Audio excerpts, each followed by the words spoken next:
Alam niyo ba mga kachamba, yung isa sa mga nagustuhan ko dito sa South Korea kasi yung pasok nila dito Monday to Friday lang. Tapos yung Sabado at Linggo day off na yun.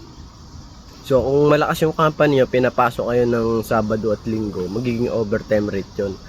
So yung magiging rate nyo per hour sa isang oras, meron kayong 15,000 Korean won o 600 pesos sa Philippine money.